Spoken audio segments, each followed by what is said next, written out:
ಬೆಂಗಳೂರಿನಲ್ಲಿ ಕಂಡು ಕೇಳರಿಯದ ಭೀಕರ ಹತ್ಯೆ ನಡೆದಿದೆ. ಮಹಿಳೆಯನ್ನ ಕೊಂದು ಫ್ರಿಡ್ಜ್ನಲ್ಲಿಟ್ಟು ಪಾಪಿ ಪರಾರಿಯಾಗಿದ್ದಾನೆ. ವಾಯಲಿಕಾವಲ್ ಪೊಲೀಸ್ ಠಾಣಾ ವ್ಯಾಪ್ತಿಯಲ್ಲಿ ನಡೆದಿರುವಂಥ ಘಟನೆ. ದೆಹಲಿಯಲ್ಲಿ ನಡೆದಂಥ ರೀತಿಯಲ್ಲೇ ಬೆಂಗಳೂರಿನಲ್ಲೂ ಕೂಡ ಕೊಲೆ ನಡೆದಿದೆ. ರಿಪಬ್ಲಿಕ್ ಕನ್ನಡದಲ್ಲಿ ಎಕ್ಸ್ಕ್ಲೂಸಿವ್ ಕ್ರೈಮ್ ಸ್ಟೋರಿ ಡೀಟೇಲ್ಸ್ ನೋಡಿ. ದೆಹಲಿಯಲ್ಲಿ ಮಹಿಳೆಯನ್ನ ಫ್ರಿಡ್ಜಲ್ಲಿಟ್ಟು ಪ್ರತಿನಿತ್ಯ ತುಂಡು ತುಂಡುಗಳನ್ನಾಗಿ ಮಾಡಿ ಬೇಕಾಬಿಟ್ಟಿ ಬಿಸಾಡಿ ಬಂದಿದ್ದ ದೇಶಾದ್ಯಂತ ಚರ್ಚೆಗೆ ಕಾರಣವಾಗಿದ್ದಂಥ ಕ್ರೈಮ್ ಸ್ಟೋರಿ ಅದು. ಈಗ ಬೆಂಗಳೂರಿನಲ್ಲೂ ಕೂಡ ಅದೇ ರೀತಿಯಾಗಿ ಮತ್ತೊಂದು ಕ್ರೈಮ್ ನಡೆದಿದೆ. ಅದು ಕಂಡು ಕೇಳರಿಯದಂತಹ ಭೀಕರ ಹತ್ಯೆ. ಫ್ರಿಡ್ಜ್ನಲ್ಲಿಟ್ಟಿದ್ದ ಪಾಪಿ ಮಹಿಳೆಯನ್ನ ಕೊಂದು ಪರಾರಿಯಾಗಿದ್ದಾನೆ. ವಾಯಲಿಕಾವಲ್ ಪೊಲೀಸ್ ಠಾಣಾ ವ್ಯಾಪ್ತಿಯಲ್ಲಿ ನಡೆದಿರುವಂತಹ ಘಟನೆ ಇದು. ದೃಶ್ಯಾವಳಿಯಲ್ಲಿ ಕೂಡ ಗಮನಿಸ್ತಾ ಇದ್ರಿ ಯಾವ ರೀತಿಯಾಗಿ ಜನ ಅಲ್ಲಿ ಜಮಾವಣೆಗೊಂಡಿದ್ದಾರೆ ಅಂತೇಳಿ. ಮಹಿಳೆಯನ್ನ ಕೊಚ್ಚಿ ಕೊಲೆ ಮಾಡಿ ನಂತರ ಮೃತದೇಹವನ್ನ ಫ್ರಿಡ್ಜ್ನಲ್ಲಿಟ್ಟಿದ್ದ. ಈಗ ಘಟನಾ ಸ್ಥಳಕ್ಕೆ ಮತ್ತೊಂದು ಬ್ರೇಕಿಂಗ್ ಅಪ್ಡೇಟ್ ಲಭ್ಯವಾಗ್ತಾ ಇದೆ. 25ರಿಂದ 26 ವಯಸ್ಸು ಆಸುಪಾಸಿನ ಯುವತಿಯನ್ನ ಕೊಲೆ ಮಾಡಿರುವಂತ ಶಂಕೆ ವ್ಯಕ್ತವಾಗ್ತಾ ಇದೆ. 10-15 ದಿನಗಳ ಹಿಂದೆ ಕೊಲೆ ಮಾಡಿರುವಂತ ಶಂಕೆ. ಯುವತಿಯನ್ನ ಕೊಚ್ಚಿ ಪೀಸ್ ಮಾಡಿರುವಂತ ದುಷ್ಟ ದೇಹದ ತುಂಡುಗಳನ್ನ ಫ್ರಿಡ್ಜ್ನಲ್ಲಿಟ್ಟು ಪರಾರಿಯಾಗಿದ್ದಾನೆ. ಘಟನಾ ಸ್ಥಳಕ್ಕೆ ಈಗ ವಾಯಲಿಕಾವಲ್ ಪೊಲೀಸರು ಭೇಟಿ ಕೊಟ್ಟು ಪರಿಶೀಲನೆಯನ್ನ ಮಾಡ್ತಾ ಇದ್ದಾರೆ. 25ರಿಂದ 26 ವಯಸ್ಸಿನ ಯುವತಿ ಇರಬಹುದು ಅಂತೇಳಿ ಶಂಕೆಯನ್ನ ವ್ಯಕ್ತಪಡಿಸಲಾಗ್ತಾ ಇದೆ. ಈಗ ರಾಜಧಾನಿಯೇ ಬೆಚ್ಚಿ ಬಿದ್ದಿದೆ ಈ ಒಂದು ವಿಚಾರದಿಂದಾಗಿ. ವಾಯಲಿಕಾವಲ್ ಪೊಲೀಸರು ಭೇಟಿ ಕೊಟ್ಟಿದ್ದಾರೆ, ಪರಿಶೀಲನೆ ಕೂಡ ನಡೆಸ್ತಾ ಇದ್ದಾರೆ. ಮತ್ತಷ್ಟು ಮಾಹಿತಿಯನ್ನು ಕೊಡೋದಕ್ಕೆ ನಮ್ಮ ಕ್ರೈಮ್ ರಿಪೋರ್ಟರ್ ಮಾದೇಶ್ ಸಂಪರ್ಕದಲ್ಲಿದ್ದಾರೆ. ಮಾದೇಶ್, ಏನಿದು, ಏನೆಲ್ಲ ಡೀಟೇಲ್ಸ್ ಸಿಗ್ತಾ ಇದೆ? ನಾಗೇಂದ್ರ ಬಾಬು, ಒಂದು ಆಘಾತಕಾರಿ ವಿಚಾರ ಅಂದ್ರೆ ದೆಹಲಿಯಲ್ಲಿ ನಾರ್ತ್ ಭಾರತದಲ್ಲಿ ಆಗ್ತಿರುವಂತಹ ಒಂದು ಘಟನೆ ಮಾದರಿಯಲ್ಲಿ ಬೆಂಗಳೂರಿನಲ್ಲಿ ಕೂಡ ನಡೆದಿರುವಂತ ಘಟನೆ ಬೆಳಕಿಗೆ ಬಂದಿದೆ. ವಾಯಲಿಕಾವಲ್ ಪೊಲೀಸ್ ಠಾಣಾ ವ್ಯಾಪ್ತಿಯಲ್ಲಿ ಈ ಒಂದು ಘಟನೆ ನಡೆದಿದೆ. ಏಕಾಏಕಿ ಮನೆಯೊಂದರ ಫ್ರಿಡ್ಜ್ ನಲ್ಲಿ ಯುವತಿಯೊಬ್ಬರ ಮೃತದೇಹ ಪತ್ತೆಯಾಗಿತ್ತು. ಅದು ಕೂಡ ಫ್ರಿಡ್ಜ್ ನಲ್ಲಿ ತುಂಡಾಗಿ ಕತ್ತರಿಸುವಂತಹ ಮೃತದೇಹದ ಪಾರ್ಟ್ಗಳು ಪತ್ತೆಯಾಗಿದೆ. ಅಲ್ಲಿದ್ದಂತ ಸ್ಥಳೀಯರಿಗೆ ಮಾಹಿತಿ ಬಂದ ಕೂಡಲೇ ಅಂದ್ರೆ ಸುಮಾರು 10ರಿಂದ 15 ದಿನಗಳ ಮುಂಚೆ ಈ ಒಂದು ಕೊಲೆ ನಡೆದಿದೆ ಅಂತೇಳಿ ಪೊಲೀಸರು ಶಂಕೆಯನ್ನ ವ್ಯಕ್ತಪಡಿಸಿದ್ದಾರೆ. ಆ ಒಂದು ಮಾಹಿತಿ ಬಂದ ಕೂಡಲೇ ಪೊಲೀಸರು ಘಟನಾ ಸ್ಥಳಕ್ಕೆ ಬಂದು ಪರಿಶೀಲನೆ ಮಾಡಿದಂತ ಸಂದರ್ಭದಲ್ಲಿ ಫ್ರಿಡ್ಜ್ ನಲ್ಲಿ ಯುವತಿಯೊಬ್ಬರ ಮೃತದೇಹದ ಭಾಗಗಳು ಬಿಡಿ ಭಾಗಗಳನ್ನ ಸುಮಾರು ದಿನಗಳ ಹಿಂದೆ ಅಂದ್ರೆ 10ರಿಂದ 15 ದಿನಗಳ ಹಿಂದೆ ಕಟ್ ಮಾಡಿರುವಂತ ವಿಚಾರ ಗೊತ್ತಾಗಿದೆ. ಈಗಾಗಲೇ ಅನುಮಾನಾಸ್ಪದವಾಗಿರುವಂತಹ ಒಂದಷ್ಟು ವ್ಯಕ್ತಿಗಳನ್ನ ವಶಪಡಿಸಿ ವಿಚಾರಣೆ ಮಾಡುವಂತ ಕೆಲಸವನ್ನು ಕೂಡ ಪೊಲೀಸರು ಮಾಡ್ತಿದ್ದಾರೆ. ಘಟನಾ ಸ್ಥಳದಲ್ಲಿ ಪರಿಶೀಲನೆ ಮಾಡುವಂತ ಕೆಲಸವನ್ನು ಮಾಡ್ತಿದ್ದಾರೆ. ಆ ಫ್ರಿಡ್ಜ್ ಅನ್ನ ವಶಪಡಿಯುವಂತ ಕೆಲಸವನ್ನು ಮಾಡಿದ್ದಾರೆ. ಘಟನಾ ಸ್ಥಳಕ್ಕೆ ಸೋಪ team scene of crime officers ಬಂದು ಪರಿಶೀಲನೆ ಮಾಡುವಂತ ಕೆಲಸನ ಮಾಡ್ತಿದ್ದಾರೆ. ಆ ಒಂದು ಮಹಿಳೆಯ ವಿಚಾರವಾಗಿ ಅಂದ್ರೆ ಒಂದು ಲವ್ ವಿಚಾರವಾಗಿ ಒಂದು ಕೊಲೆ ನಡೆದಿರ್ಬೋದು ಅನ್ನುವಂತ ಶಂಕೆ ಕೂಡ ವ್ಯಕ್ತವಾಗ್ತಿದ್ದು ಘಟನಾ ಸ್ಥಳದಲ್ಲಿ ಪೊಲೀಸರು ಪರಿಶೀಲನೆ ಮಾಡುವಂತ ಕೆಲಸವನ್ನ ಮಾಡ್ತಿದ್ದಾರೆ. ಈಗಾಗಲೇ ಆ ಒಂದು ಏರಿಯಾದ CCTVಗಳನ್ನ ಪರಿಶೀಲನೆ ಮಾಡುವಂತ ಕೆಲಸವನ್ನ ಮಾಡ್ತಿದ್ದಾರೆ. ಜೊತೆಗೆ ಮನೆಯಲ್ಲಿ ಇರುವಂತ ವಸ್ತುಗಳು, ಎಲೆಕ್ಟ್ರಾನಿಕ್ ಡಿವೈಸ್ಗಳು ಅಂದ್ರೆ ಮೊಬೈಲ್ಗಳಾಗಿರ್ಬೋದು, ಜೊತೆಗೆ ಬೇರೆ ಬೇರೆ ವಸ್ತುಗಳು ಏನಾದ್ರು ಸಿಗ್ತಿದೆಯಾ ಅನ್ನೋದಕ್ಕೆ ಸಂಬಂಧಪಟ್ಟಂತೆ ಪೊಲೀಸರು ತನಿಖೆಯನ್ನ ನಡೆಸುವಂತ ಕೆಲಸವನ್ನ ಮಾಡ್ತಿದ್ದಾರೆ. ನಾಗೇಂದ್ರ ಬಾಬು, ಸದ್ಯಕ್ಕೆ ಯಾರು ಆತನ ಬಗ್ಗೆ ಏನಾದರೂ ಮಾಹಿತಿ ಸಿಕ್ಕಿದೆಯಾ? ಯುವತಿಯ ಬಗ್ಗೆ ಏನಾದರೂ ಡೀಟೇಲ್ಸ್ ಸಿಗ್ತಾ ಇದೆಯಾ ಮಾದೇಶ್? ನಾಗೇಂದ್ರ ಬಾಬು, ಈಗಾಗಲೇ ಘಟನಾ ಸ್ಥಳದಲ್ಲಿ ಪೊಲೀಸರು ಬೀಳ್ಬಿಟ್ಟಿದ್ದು ಈ ಒಂದು ಪ್ರಕರಣಕ್ಕೆ ಸಂಬಂಧಪಟ್ಟಂತೆ ಯುವತಿ ಏನ್ ಮಾಡ್ತಿದ್ಲು ಮತ್ತೆ ಆಕೆಗೆ ಮದುವೆ ಆಗಿತ್ತ ಏನು ಅನ್ನೋದಕ್ಕೆ ಸಂಬಂಧಪಟ್ಟಂತೆ ಪ್ರಾಥಮಿಕ ಹಂತದ ಮಾಹಿತಿಗಳನ್ನ ಕಲೆ ಹಾಕುವಂತ ಕೆಲಸವನ್ನ ಮಾಡ್ತಿದ್ದಾರೆ. ಯಾಕಂದ್ರೆ ಈ ಒಂದು ಪ್ರಕರಣವನ್ನ ಗಮನಿಸೋದಾದ್ರೆ 10-15 ದಿನಗಳಿಂದಲೂ ಕೂಡ ಆ ಒಂದು ಕೊಲೆ ನಡೆದಿದೆ ಅನ್ನೋದು ಕೂಡ ಇಲ್ಲಿವರೆಗೂ ಕೂಡ ಯಾರಿಗೂ ಗೊತ್ತಿರಲಿಲ್ಲ. ಜೊತೆಗೆ ಆತ ಕೊಲೆ ಮಾಡಿದ್ದಲ್ಲದೆ ಆ ಒಂದು ಬಿಡಿ ಭಾಗಗಳನ್ನ ಫ್ರಿಡ್ಜ್ ನಲ್ಲಿ ಇಟ್ಟಿರೋದ್ರಿಂದ ಇಷ್ಟು ದಿನಗಳ ಕಾಲ ಆತ ಮಾಡಿದೇನಂದ್ರೆ ಪಕ್ಕಾ ಪ್ರೀ ಪ್ಲಾನ್ ಆಗಿ ಮಾಡಿರುವಂತ ಸಾಧ್ಯತೆ ಇದೆ. ಹೀಗಾಗಿ ಆ ಒಂದು ವಿಚಾರಕ್ಕೆ ಸಂಬಂಧಪಟ್ಟಂತೆ ಆತ ಮಾದೇಶ್ ಹಾಗೆ ಸಂಪರ್ಕದಲ್ಲಿರಿ. ಮತ್ತೊಂದು ಬ್ರೇಕಿಂಗ್ ಅಪ್ಡೇಟ್ ಲಭ್ಯವಾಗ್ತಾ ಇದೆ. ದೆಹಲಿಯ ಶ್ರದ್ಧಾ ವಾಲ್ಕರ್ ಕೊಲೆ ಪ್ರಕರಣ ಇತ್ತು, ಎಲ್ಲರೂ ಕೂಡ ಚೆನ್ನಾಗಿ ಗೊತ್ತಿದೆ. ಅಲ್ಲೂ ಕೂಡ ಯುವತಿಯ ದೇಹದ ಭಾಗಗಳನ್ನು ಪೀಸ್ ಮಾಡಿ ಫ್ರಿಡ್ಜ್ನಲ್ಲಿ ಇಡಲಾಗಿತ್ತು. ಆದರೆ ಈಗ ಬೆಂಗಳೂರಿನಲ್ಲಿ ಆಗಿದೆಯಲ್ಲ, ಇದು ಕೂಡ ಅದೇ ಮಾದರಿಯಲ್ಲಿ ನಡೆದಿರುವಂಥ ಪ್ರಕರಣ ಅಂತ ಹೇಳಲಾಗ್ತಾ ಇದೆ. ಯುವತಿಯ ದೇಹದ ಭಾಗವನ್ನು ಪೀಸ್ ಮಾಡಿ ಫ್ರಿಡ್ಜ್ನಲ್ಲಿಟ್ಟು ಎಸ್ಕೇಪ್ ಆಗಿದ್ದಾರೆ. ಕೊಲೆ ಆದಂಥ ಯುವತಿ ಯಾರು, ಏನು ಕಾರಣ, ಇನ್ನಷ್ಟೇ ಅಪ್ಡೇಟ್ ಸಿಗಬೇಕು. ಮದೇಶ್, ಏನಾದರೂ ಕೊಲೆಗೆ ಕಾರಣ ಏನು, ಕೊಲೆ ಆಗಿರುವಂಥ ಯುವತಿ ಹಿನ್ನೆಲೆ ಏನು, ಕೊಲೆ ಮಾಡಿದವ್ರು ಯಾರು, ಇದ್ರ ಬಗ್ಗೆ ಏನಾದರೂ ಮಾಹಿತಿ ಡೀಟೇಲ್ಸ್ ಸಿಗ್ತಾ ಇದೆಯಾ? ನಾಗೇಂದ್ರ ಬಾಬು, ಸದ್ಯಕ್ಕೆ ಘಟನಾ ಸ್ಥಳದಲ್ಲಿ ಎಲ್ಲಾ ರೀತಿಯಾದಂತಹ ಮಾಹಿತಿಯನ್ನ ಕಲೆ ಹಾಕುವಂತ ಕೆಲಸವನ್ನ ಅಧಿಕಾರಿಗಳು ಮಾಡ್ತಿದ್ದಾರೆ. ಈಗಾಗಲೇ ಈ ಒಂದು ವಿಚಾರಕ್ಕೆ ಸಂಬಂಧಪಟ್ಟಂತೆ ಆ ಯುವತಿಗೆ ಸಂಬಂಧಪಟ್ಟಂತೆ ಒಂದಷ್ಟು ವಿಚಾರಗಳನ್ನ ಕಲೆ ಹಾಕುವಂತ ಕೆಲಸವನ್ನ ಪೊಲೀಸರು ಮಾಡ್ತಿದ್ದಾರೆ. ಅದ್ರಲ್ಲೂ ಕೂಡ ಆ ಯುವತಿಯವರು ಮುಸ್ಲಿಂ ಯುವತಿ ಅನ್ನೋದು ಕೂಡ ಪ್ರಾಥಮಿಕ ಹಂತದ ಮಾಹಿತಿಯಲ್ಲಿ ಗೊತ್ತಾಗಿರುವಂತದ್ದು. ಈಗಾಗಲೇ ಘಟನಾ ಸ್ಥಳಕ್ಕೆ ಡಿಸಿಪಿ ಅವರು ಕೂಡ ಬರುವಂತ ಕೆಲಸವನ್ನ ಮಾಡ್ತಿದ್ದಾರೆ. ವಿಶೇಷ ತಂಡವನ್ನ ಈಗಾಗಲೇ ರಚನೆ ಮಾಡಿ ಆರೋಪಿಯ ಪತ್ತೆಗೂ ಕೂಡ ಹುಡುಕಾಟ ಮಾಡುವಂತ ಕೆಲಸವನ್ನ ಮಾಡಲಾಗ್ತಿದೆ.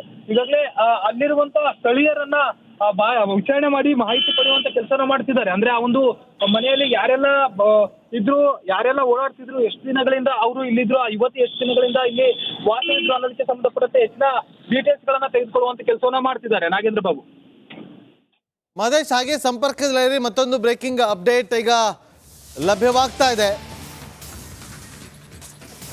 ಘಟನಾ ಸ್ಥಳಕ್ಕೆ ವಯಲಿಕಾವಲ್ ಪೊಲೀಸರು ಭೇಟಿ ಕೊಟ್ಟಿದ್ದಾರೆ. ಘನಘೋರ ಕೃತ್ಯದಿಂದ ಸ್ಥಳೀಯರಲ್ಲಿ ಆತಂಕ ಹೆಚ್ಚಾಗಿಸಿದೆ. ಕೊಲೆ ನಡೆಸಿದ ಆರೋಪಿಗಾಗಿ ಪೊಲೀಸರು ಹುಡುಕಾಟವನ್ನು ಶುರು ಮಾಡಿದ್ದಾರೆ.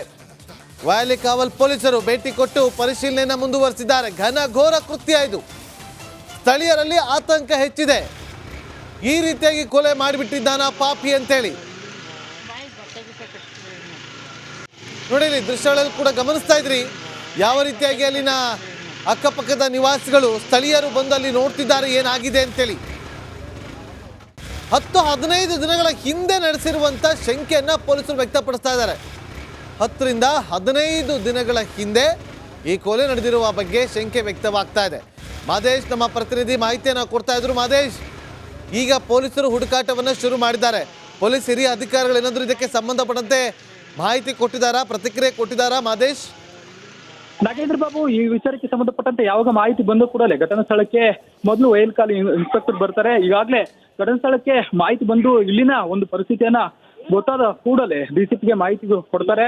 ಡಿಸಿಪಿ ಶೇಖರ್ ಅವರು ಕೂಡ ಈಗ ಘಟನಾ ಸ್ಥಳಕ್ಕೆ ಬಂದು ಪರಿಶೀಲನೆ ಮಾಡುವಂತ ಕೆಲಸ ಮಾಡ್ತಿದ್ದಾರೆ. ಈಗಾಗಲೇ ಈ ಒಂದು ಏರಿಯಾದಲ್ಲಿರುವಂತಹ ಒಂದಷ್ಟು ಜನರನ್ನ ವಿಚಾರಣೆ ಮಾಡಿ ಆ ಒಂದು ಮಹಿಳೆ ಆಗಿರ್ಬೋದು ಮತ್ತೆ ಆರೋಪಿಯ ಬಗ್ಗೆ ಒಂದಷ್ಟು ಮಾಹಿತಿಯನ್ನ ಕಲೆ ಹಾಕುವಂತ ಕೆಲಸ ಮಾಡ್ತಿದ್ದಾರೆ. ಇಲ್ಲಿ ಸಾಕಷ್ಟು CCTVಗಳಿದೆ. ಈ ಒಂದು ಏರಿಯಾದ CCTV ಪರಿಶೀಲನೆಯನ್ನು ಮಾಡುವಂತ ಕೆಲಸವನ್ನು ಕೂಡ ಮಾಡ್ತಿದ್ದಾರೆ. ಸದ್ಯಕ್ಕೆ ಎಲ್ಲವೂ ಕೂಡ ಪ್ರಾಥಮಿಕ ಹಂತದಲ್ಲಿದೆ. ಅಂದ್ರೆ ಆತ ಯಾರು, ಮತ್ತೆ ಆ ಒಂದು ಯುವತಿಯ ಹಿನ್ನೆಲೆ ಏನು, ಯಾವ ಒಂದು ವಿಚಾರಕ್ಕಾಗಿ ಒಂದು ಕೊಲೆ ನಡೆದಿದೆ. ಈಗಾಗಲೇ ಇಷ್ಟೊಂದು ಬ್ರೂಟಲ್ ಆಗಿ ಒಂದು ಮರ್ಡರ್ ನಡೆದಿರೋದ್ರಿಂದ ದೆಹಲಿಯಲ್ಲಿ ಆಗಿರುವಂತಹ ಮರ್ಡರ್ಗಳಾಗಿರ್ಬೋದು, ಆ ಒಂದು ರೀತಿಯಾದಂತಹ ಒಂದಷ್ಟು ಪ್ರಕರಣಗಳಿಂದ ಈತ ಇನ್ಸ್ಪೈರ್ ಆಗಿ ಈ ಒಂದು ಕೊಲೆಯನ್ನು ನಡೆಸಿದಾನ ಅನ್ನುವಂಥ ಶಂಕೆ ಕೂಡ ಇದೆ. ಸದ್ಯಕ್ಕೆ ಆರೋಪಿಯ ಪತ್ತೆಗೆ ಒಂದು ಕಡೆ ತಂಡ ಪರಿಶೀಲನೆ ಮಾಡುವಂತ ಕೆಲಸನ ಮಾಡ್ತಿದ್ರೆ, ಮತ್ತೊಂದು ಕಡೆ ಘಟನಾ ಸ್ಥಳದಲ್ಲಿ ಕ್ರೈಮ್ ಸೀನ್ ಅನ್ನ ಪರಿಶೀಲನೆ. ಮಹೇಶ್, ಹಾಗೆ ಸಂಪರ್ಕದಲ್ಲಿ ಮತ್ತೊಂದು ಬ್ರೇಕಿಂಗ್ ಅಪ್ಡೇಟ್ ಲಭ್ಯವಾಗ್ತಾ ಇದೆ.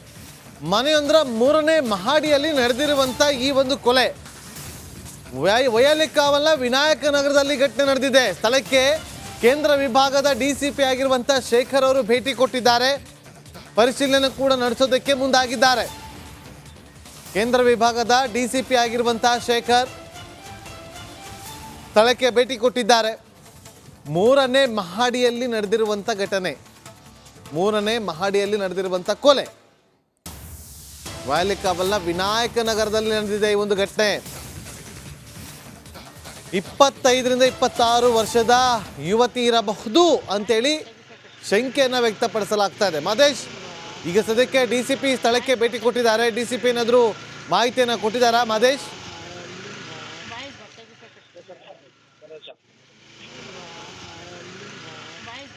ನನ್ನ ಧ್ವನಿ ಕೇಳ್ತಾ ಇದ್ರೆ DCP ಏನಾದರೂ ಪ್ರತಿಕ್ರಿಯೆ ಕೊಟ್ರಾ?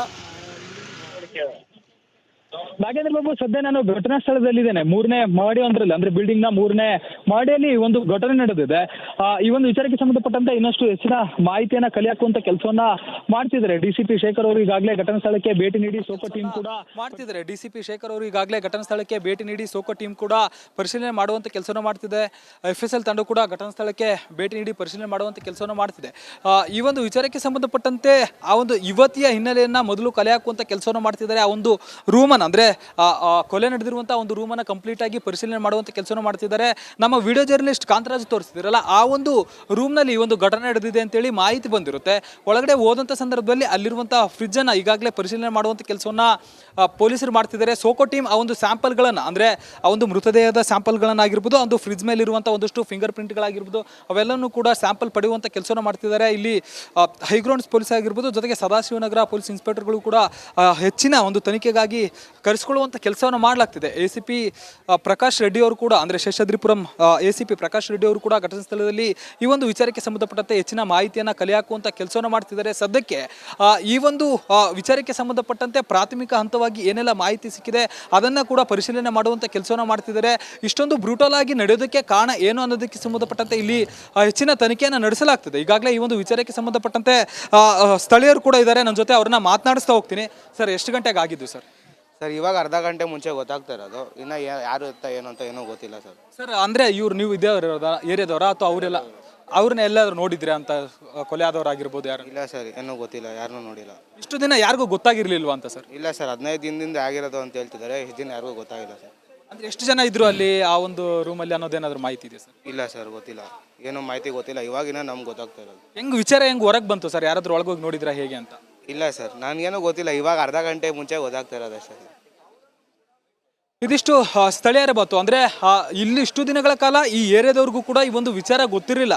ಅಷ್ಟೊಂದು ನೀಟಾಗಿ ಈ ಒಂದು ಕೊಲೆ ನಡೆದಿರುವಂಥ ವಿಚಾರವನ್ನು ಆರೋಪಿ ಮುಚ್ಚಿಟ್ಟಿದ್ದ, ಅದರಲ್ಲೂ ಕೂಡ ಯಾರಿಗೂ ಕೂಡ ಡೌಟ್ ಬರದಂತೆ ಆತ ಈ ಒಂದು ಪ್ರಕರಣವನ್ನು ಮುಚ್ಚಿಡೋದಕ್ಕೆ ಯತ್ನ ಪಟ್ಟಿದ್ದ ಅಂತ ತನಿಖೆ ವೇಳೆ ಗೊತ್ತಾಗಿದೆ. ಈಗಾಗಲೇ ಪೊಲೀಸರು ಆ ಒಂದು ಆರೋಪಿಯನ್ನು ಹುಡುಕಾಟ ಮಾಡುವಂಥ ಕೆಲಸನ ಮಾಡ್ತಿದ್ದಾರೆ. ಆತ ಇಷ್ಟು ದಿನಗಳ ಕಾಲ ಈ ಒಂದು ಕೊಲೆ ಕೂಡ ಹೊರಗಡೆ ಬರದಂತೆ ಯಾವ ರೀತಿ ಮುಚ್ಚಿಟ್ಟಿದ್ದ, ಜೊತೆಗೆ ಯಾವೊಂದು ಕಾರಣಕ್ಕಾಗಿ ಒಂದು ಕೊಲೆ ನಡೆದಿದೆ ಅನ್ನೋದಕ್ಕೆ ಸಂಬಂಧಪಟ್ಟಂತೆ ಪೊಲೀಸರು ಕೂಡ ಹೆಚ್ಚಿನ ತನಿಖೆಯನ್ನ ನಡೆಸ್ತಿದ್ದಾರೆ. ನಾಗೇಂದ್ರ ಬಾಬು. ಮಹೇಶ್, ಈಗ ಸದ್ಯಕ್ಕೆ ಅಲ್ಲಿ ಸುತ್ತಮುತ್ತಲಿನ ನಿವಾಸಿಗಳನ್ನ ಮಾತನಾಡಿಸ್ಬೋದಾ? ಯಾರು, ಎಷ್ಟು ದಿನ ಆಗಿತ್ತು ಅಲ್ಲಿ ಬಂದು, ಏನು ಮಾಡ್ತಾ ಇದ್ರು, ಅಲ್ಲಿ ಮನೆ ಮಾಲೀಕರು ಯಾರು, ಮಾತಾಡಿಸ್ಬೋದಾ ಅಲ್ಲಿ ಮಹೇಶ್?